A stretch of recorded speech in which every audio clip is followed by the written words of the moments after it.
Let's be honest, swamps aren't exactly the most inviting places. Most of us avoid them because of their unpleasant smell and the countless insects that thrive there. However, swamps can actually be fascinating, even if a bit eerie. From unexpected gas explosions to a submerged T-34 tank, here are 15 of the strangest discoveries ever made in swamps. Number 15. The Bridge Battle. There's a lot we don't know about our past, but there's also a lot that we're slowly learning. One of the oldest known battles in Europe is one of them. Over 3,000 years ago, researchers believe that soldiers traveled hundreds of miles from southern Europe to engage in a massive fight on the marshy banks of Germany's Talents River on the Baltic coast. What they've managed to find so far paints a pretty telling picture about just how bloody and deadly that fight was. Our journey to understanding began by chance in 1990, but over a decade of research has gone into finding out more. Archaeologists have discovered the remains of over 140 people along a 1.5-mile rural stretch of the Talents Valley. Most of the bodies and body parts found came from young men with definite war injuries, like flint and bronze arrowheads lodged into their bodies and blunt force trauma. Archaeologists believe they've only uncovered a small part of the battlefield and that over 2,000 people could have been involved in the battle. Archaeologists have also started diving to the bottom of the Talents River. Once they peeled away mud layers, they found personal items from soldiers like a chisel toolkit, wooden boxes, and cloth bags. Some of these artifacts showed that soldiers had traveled great distances to be involved in the battle. Number 14. Abandoned automobiles. There are plenty of gross things you can find in swamps, but what you probably would actually be happy to see are abandoned cars. Matt Stock is a Floridian man and historical preservationist who is passionate about the Everglades. He's always wanted to combine his love of the Everglades with fine art photography, and he's managed to do that in the most remarkable way with abandoned vehicles that have been left to waste away in the swamps. In 2017, Matt had spent the entire previous year gathering sightings and rumors from hunters and environmentalists and scouring satellite imagery to find those abandoned vehicles. He had photographed long-lost airplane crashes, a VW bus, and rusted cars from the 1930s. So many times he's asked himself how on earth these vehicles got there and why they were there, but there's actually quite a lot involved in even capturing the photos. He has to travel through mosquito-infested mud and water to reach some of these vehicles, all while carrying his camera and lighting equipment. But it's all worth it when he can take a photo of a 1937 four-door Chevy sedan or a 1920-era tractor. Number 13. Algae sludge. The Bay of Saint-Brieuc in northwest France used to be many holidaymakers' favorite place to be. Families used to pack up the kids, pile in the car, then head to their little slice of paradise and maybe even a wooden cabin on stilts that they had purchased or hired on Brittany's rugged northern coast. But all of that has changed. If it's not the awful stench of rotten eggs that keeps you away, then it's the source of that stench. Piles of decomposing algae that are not only noxious but are creating dangerous bogs and making the beach entirely off-limits. The mayor of Saint-Brieuc had to close the beach to the public at one point, and cabin owners were unable to enter their homes. One cabin owner said she and her family had been visiting the area for 7 decades, and this is the first time they've ever been barred from their cabin. The piles of sludge were not only awful-smelling and potentially toxic, they were also making the soil unstable, so the workers couldn't clean it up. Dozens of animals, including dogs, a horse, and wild boars, along with 3 people, have died from inhaling hydrogen sulfide, a sometimes lethal gas from decaying algae. Number 12. The fallen soldiers.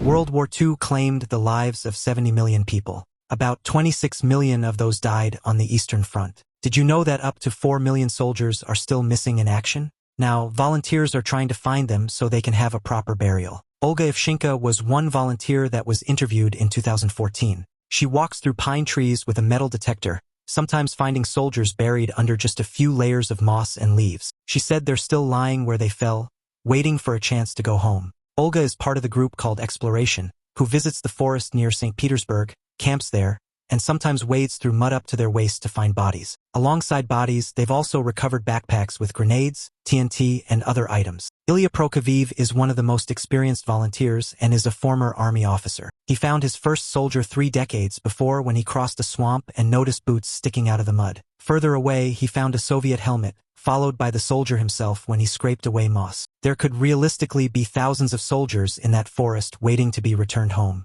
Number 11. The Windover Cemetery. When a road was being built across a pond for a new housing development, Windover Farms, in 1982, road workers discovered something incredible: skulls in a machine's bucket.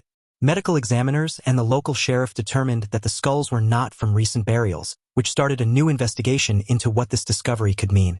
Now known as the Windover Archaeological Site, those remains marked the beginning of an amazing find. it was determined that the pond a road was being built over had held water continuously since about 9,000 to 8,000 BC. It's located about 5 miles from Cape Canaveral and had a layer of peat on the bottom. Now, this is where things get interesting. When the archaeological team came in to find out where those skulls had come from, they discovered the remains of 168 people in the peat at the bottom of the pond. Thanks to the makeup of peat, the skeletons were well preserved, with researchers even being able to look at DNA from brain tissue. From that DNA, they found that the skeletal remains come from the Archaic period, and it's now one of the most important archaeological sites ever excavated. Now it's time for today's topic. In a chilling discovery, a man exploring a remote swamp in Louisiana decided to test his new underwater drone in the murky depths of a river that locals had long whispered about. Known for its eerie stillness and strange noises at night, the swamp had a reputation for being haunted.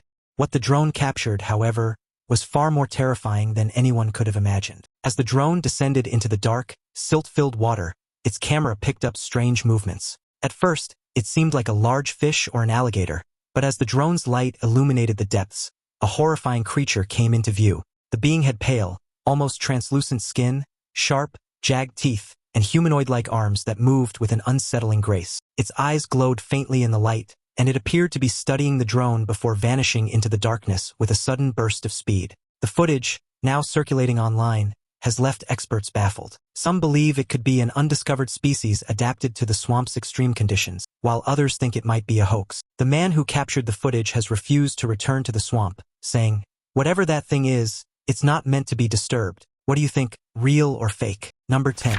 Underwater sinkholes. In 2020, video footage was uploaded to social media that showed clumps of reeds and water being sucked into 2 massive swirling underwater holes. The caption on YouTube described the video as being a scary sinkhole in Baffle County. It certainly looked that way, which is probably why it quickly amassed over 750,000 views. The caption with the footage was on social media: "Sinkhole report at Darajasita in Baffle County, Kenya. This is internal erosion caused by limestone below the Earth's surface being dissolved by underground water." While the video does show water and reeds being sucked into a sinkhole, it wasn't quite that straightforward. A Baffle County government spokesperson, Kip Ugon-Churchier, explained what it actually was. He said that it happened in the border between Baffle and Kericho in a place called Darajasita. He said there's a submerged box culvert on the tarmac road, and reeds from the swamp were being consumed through that box culvert. It's a swampy place, he said. He also said people were imagining that the water and reeds were being consumed underground, but it happens after long periods of rain, and no one was injured. Number 9. Swamp ghost. A swamp ghost is no joke, and you may just be running for your life. But there's more to this swamp ghost than meets the eye. It's not as it seems, that's for sure. Rather than be an actual swamp ghost, it's just a plain nicknamed swamp ghost. In 1942, America carried out the first heavy bomber offensive raid of World War II. During it, a US B-17E bomber riddled with bullets crash-landed into a remote swamp in the middle of Papua New Guinea. Fortunately, all 9 crew aboard survived, but they spent 6 weeks battling heat exhaustion and even malaria just trying to get to safety. The plane, called Flying Fortress, was lost for decades. 30 years later, in 1972, Australian soldiers were flying overhead in a helicopter when they spotted something submerged in a swamp. When they landed, they realized it was a mostly intact plane. They thought it was eerie and called it Swamp Ghost. After navigating insect-infested swampland with crocodiles everywhere, the plane was eventually retrieved and put on display in the Pacific Museum in Pearl Harbor, Hawaii. Number 8. Houses on stilts.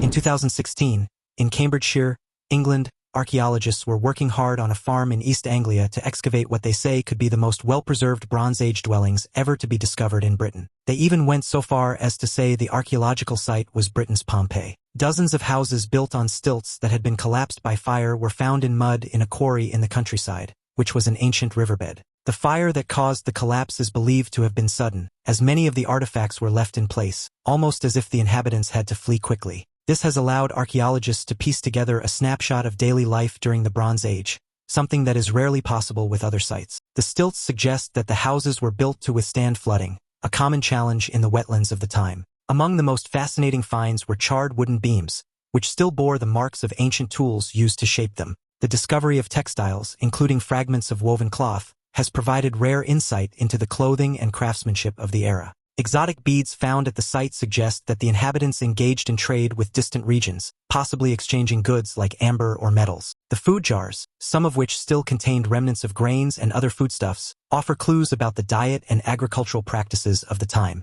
Researchers have also uncovered pottery, tools, and even evidence of furniture, such as wooden platforms and benches. The level of preservation is so extraordinary that it has been compared to other famous archaeological sites like Herculaneum. The dig site where they discovered the houses spans 12,000 square feet, and they've managed to find a wide variety of artifacts, like textiles, exotic beads, and glass jars filled with food. Even though the archaeologists are no stranger to Bronze Age finds, they say this is definitely among the most exciting. Typically, they only tend to find a few metal items, some post holes, and pits dating towards the end of the Bronze Age, but to find dozens of house sites in an area of wetlands is quite exciting. Number 7. Shipwrecks in Istanbul.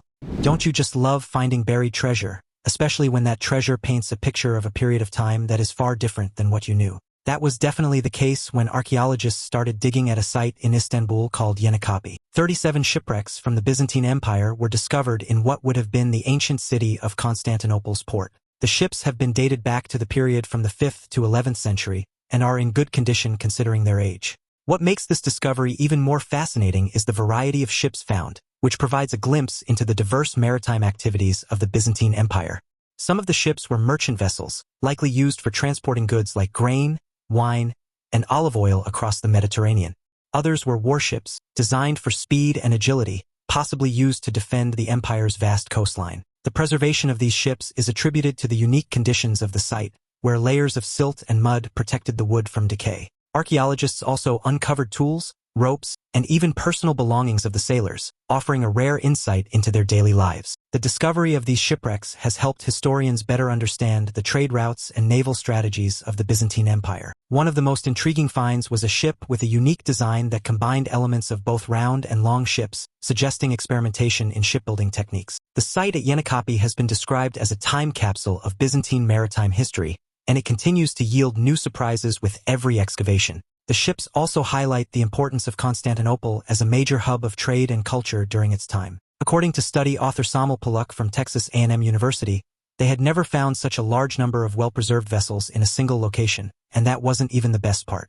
They also realized that shipbuilding processes were far more complex back then than they actually realized. They found evidence of two different shipbuilding methods. The first one was where the ship's shell was built first. The second involved the ship's skeleton being constructed first, followed by planks being attached. 8 of the ships were examined in a report. 6 were round ships ranging from 26 to 48 feet long, and the remaining 2 were long ships of about 100 feet long. Number 6. Swamp gas explosions. Most of us stay well clear of swamps because mosquitoes love them, and so do crocodiles. Then there's the stench, of course. But there's another reason why they can be worth staying well away from: gas explosions. In November 2010, an explosion killed 7 people in a hotel in Mexico, and 12 others were injured. The cause: a mixture of gases from a nearby swamp building up under a dozen buildings, forming the 676-room Grand Riviera Princess Hotel in Playa del Carmen. Swamp gas, also known as methane, is produced when organic material decomposes in oxygen-deprived environments like swamps and wetlands.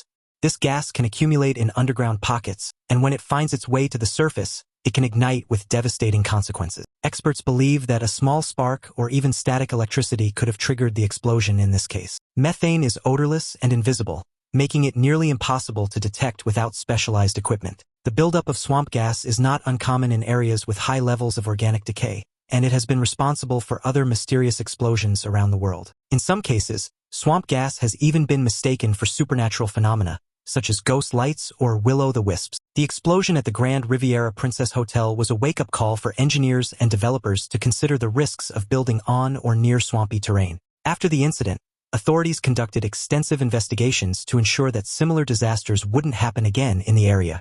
The tragedy also highlighted the importance of proper ventilation systems in buildings constructed over swampy ground. While swamp gas explosions are rare, they serve as a reminder of the hidden dangers lurking beneath the surface of these seemingly harmless wetlands. Alongside 7 people dying and a dozen tending to injuries, all the glass in the neighboring restaurants blew out. A tiki hut in the area was also on fire, and smoke was billowing out of the resort's premium lounge. The explosion's force also created a 3-foot-deep crater and sent pieces of the ceiling over a 165-foot distance. Reports after the explosion suggested that gas accumulation from decomposing organic material in the subsoil had caused it. Now, you'll probably be finding out how far away the nearest swamp is before you book accommodation in a new town. Number 5. The Runaway Slaves Community. The Great Dismal Swamp doesn't look like much today. development and draining have reduced its size, but let us paint a picture of what it used to be like. The Great Dismal Swamp used to be a massive 200-square-mile swamp with panthers, snakes, bears, and plenty of biting insects. You can still find all those creatures minus the panthers today. It wasn't accessible by horse, and it was barely accessible by people, even by canoe, due to thick mud and even thicker clouds of insects. For those seeking refuge, however, these harsh conditions were a blessing in disguise. The swamp became a sanctuary for those who had nowhere else to go, offering a natural barrier against pursuers. Archaeologists have uncovered evidence of small,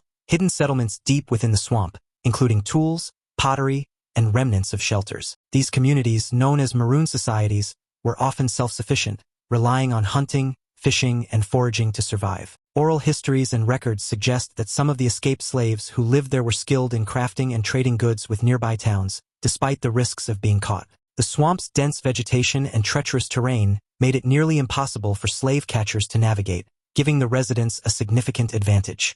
Over time, the swamp became a symbol of resistance and resilience, a place where people could reclaim their freedom and live on their own terms. Historians believe that the swamp may have housed hundreds, if not thousands, of people at its peak, creating a hidden world that defied the oppressive systems of the time. The stories of these communities have inspired books, documentaries, and even artwork, shedding light on a lesser-known chapter of American history. Today, researchers continue to study the swamp, hoping to uncover more about the lives of those who found freedom within its depths. The Dismal Swamp is located over southeast Virginia and northeast North Carolina. During the 1600s, Native Americans fled the colonial frontier and took refuge there, followed by fugitive slaves from 1680 until the Civil War. Swamp communities of Africans and African Americans were also formed. Some of these communities were so well established that children grew up there without ever having seen white people. In 1973, remnants of the original swamp were declared a National Natural Landmark, and it's officially known as the Dismal Swamp State Park. Number 4. Poverty Point in Louisiana. If you happen to be traveling near the Mississippi-Louisiana border on Interstate 20, it could be worth taking a slight detour for a visit at Poverty Point, which is a UNESCO World Heritage Site. It's made up of earthen mounds, ridges, and channels crafted by hand over 3,400 years ago. At that time, it was a thriving area that about 5,000 called home on the banks of the Mississippi River tributary known as Bayou Macon. It was also quite the bustling commerce hub, where thousands of people would come from hundreds of miles away to trade items. The site's unique layout, with its concentric ridges and massive mounds, has left archaeologists puzzled about its exact purpose. Some believe it served as a ceremonial or religious center, while others think it was a residential area with a complex social structure. The largest mound, known as Mound A, is an astonishing 72 feet tall and was built in less than 90 days, according to recent studies. This feat would have required an incredible level of organization and cooperation among the people living there. Artifacts found at the site include items made from materials not native to the area, such as copper from the Great Lakes and stones from the Appalachian Mountains, indicating extensive trade networks. The people of Poverty Point were highly skilled artisans, creating intricate beads, pendants, and figurines from stone and clay. One of the most fascinating discoveries is the Poverty Point objects, PPOs, which are small, hand-molded balls of clay used for cooking. These objects were heated and placed in earth ovens to regulate cooking temperatures, showcasing their ingenuity. Researchers have also uncovered evidence of large-scale feasts, suggesting that the site may have hosted gatherings or celebrations.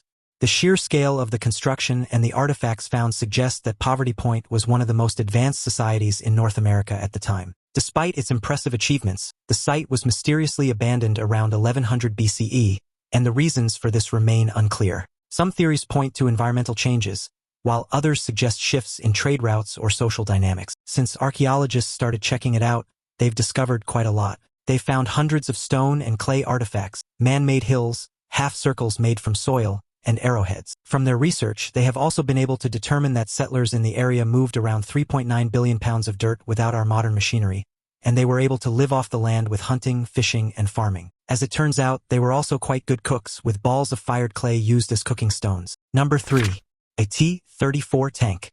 Probably one of the last things you'd expect to find in a swamp is a tank, but stranger things have happened. A World War II-era T-34 tank was pulled from a bog after sitting there for 6 decades, but it gets more interesting than that. The T-34 was a Russian-built tank, except it had been repainted in German colors. As the story goes, the Germans had captured the tank, painted it as their own, and used it until they abandoned it or got it stuck. Tanks like the T-34 were known for their durability and versatility, which is why they were so highly sought after during the war. The fact that this one was repurposed by the Germans shows just how valuable it was, even to the enemy. Historians believe that the tank may have been part of a larger battle in the region, possibly during the retreat of German forces in the later stages of the war. The swampy terrain of eastern Estonia made it a natural trap for heavy machinery like tanks, which often became bogged down and impossible to recover. Over the years, the tank became a time capsule, preserving not only its structure but also the ammunition and other artifacts inside. When it was finally pulled from the bog, it was in surprisingly good condition, thanks to the anaerobic environment that slowed down the rusting process. The discovery of the tank sparked significant interest among military historians and enthusiasts, who were eager to learn more about its history. Some even speculated about the crew who operated it and what might have happened to them during the chaos of war. The restoration process was painstaking, requiring careful cleaning and the replacement of some parts, but the end result was a fully functional piece of history. The T-34 was definitely one of the favored tanks during World War II. About 80,000 versions of it were produced for the war, and thousands of them were lost on the battlefield. This one, in particular, is thought to have been driven into a lake to stop it from being taken by the advancing Soviet army in eastern Estonia. It settled in about 12 feet of water with about 6 feet of peat and silt covering it. After it was discovered, volunteers spent 2 weeks washing the muck away from it before pulling it to shore with 116 pieces of ammunition. It was taken to a war museum, and its restoration was finished in 2007. Number 2. Panther. If you see this in a swamp, you will want to get out and fast. In 2016, Tina Dorsal from Wisconsin was hiking on a boardwalk in a nature sanctuary in Naples, Florida. She managed to capture footage of a Florida panther running right past her in Corkscrew Swamp Sanctuary. She said the panther was frightened and not interested in hanging around, so she wasn't at risk of an encounter with it. Florida panthers are incredibly elusive creatures, and spotting one in the wild is a rare event. These big cats are known for their shy and solitary nature, often avoiding humans at all costs. Experts believe that the panther Tina encountered may have been startled by something else in the swamp, possibly another animal or even a loud noise. The Corkscrew Swamp Sanctuary is one of the few remaining habitats where these endangered animals can roam freely, making it a critical area for their survival. Florida panthers are a subspecies of the cougar, and they are uniquely adapted to the swampy terrain of the region. Their powerful legs and sharp claws allow them to navigate through dense vegetation and climb trees when necessary. Despite their strength, they are vulnerable to threats like vehicle collisions, which remain one of the leading causes of death for these animals. Conservation efforts have included building wildlife corridors and underpasses to help panthers safely cross busy roads. Additionally, researchers track their movements using GPS collars to better understand their behavior and habitat needs. The footage Tina captured not only highlights the beauty of these creatures, but also serves as a reminder of the importance of protecting their dwindling population. Conservation biologist Luke Dollar also noted that because Tina didn't run and acted appropriately around the panther, she didn't trigger its natural instinct to chase prey. Instead, she stood still and tall, which is one of the recommended panther safety tips. But it's likely that she didn't stay stuck still out of remembering a safety tip. She was probably terrified. In the footage, you can see the panther on the boardwalk in the distance, with Tina saying, oh my God, holy holy." Within seconds, the panther had raced past, terrified for its life. It's a good thing Tina didn't take further action because their numbers are only slowly recovering. During the 1970s and 1980s, there were only a few dozen Florida panthers because of habitat loss and hunting. Number 1. Mastodons. Okay, so mastodons were found in lake sediments, not swamps, but they still have some connection to swamps. According to recent studies from fossil remains found in Michigan in 1984, these distant relations of elephants would have eaten swamp plants and drank lake water. A young male mastodon was found in Clarence Township in the 1980s when tiles were being laid in a field to improve drainage. Another was found in Ohio during the excavation process of filling in a pond at a golf course. These discoveries highlight just how intertwined mastodons were with wetland ecosystems. Scientists believe that mastodons likely played a significant role in shaping the vegetation of these areas, much like modern elephants do in savannas. Their grazing habits would have helped maintain the balance of plant life in marshy regions, preventing overgrowth and promoting biodiversity. Fossilized teeth have revealed fascinating details about their diet, showing where patterns consistent with chewing tough swamp plants like cattails and sedges. Some researchers even speculate that mastodons may have migrated seasonally, moving between wetlands and forests to find food and water. The sediment layers where their remains are found often contain pollen and plant fragments, offering a glimpse into the ancient environments they inhabited. In some cases, mastodon bones have been discovered alongside tools, suggesting that early humans may have hunted or scavenged them. This connection between mastodons and early humans adds another layer of intrigue to their story. Additionally, the discovery of mastodon dung in certain sites has provided a treasure trove of information about the plants they consumed and the ecosystems they thrived in. These findings paint a vivid picture of a world where mastodons roamed freely, shaping the landscape as they went. According to the study, lakes were a pretty vital water source for mastodons, and they used to graze in the sedge marshes surrounding them. Hundreds of mastodons have been recovered in the Great Lakes region, including both Heisler and burning tree mastodons. They lived during the Pleistocene, which started about 2.6 million years ago and ended at the most recent ice age, approximately 11,700 years ago. The American mastodon would have been an essential herbivore in the ecosystem of the time, and this new dietary information could actually shed some light on why they became extinct. While the thought of venturing near swamps might not appeal to most of us, it's easy to understand why archaeologists are so fascinated by them. Swamps often conceal some truly remarkable discoveries. Is there a swamp near where you live? What do you think it might be hiding? Perhaps a long-lost artifact or even a swamp monster? Don't forget to check out more of our awesome content appearing on screen right now. See you next time.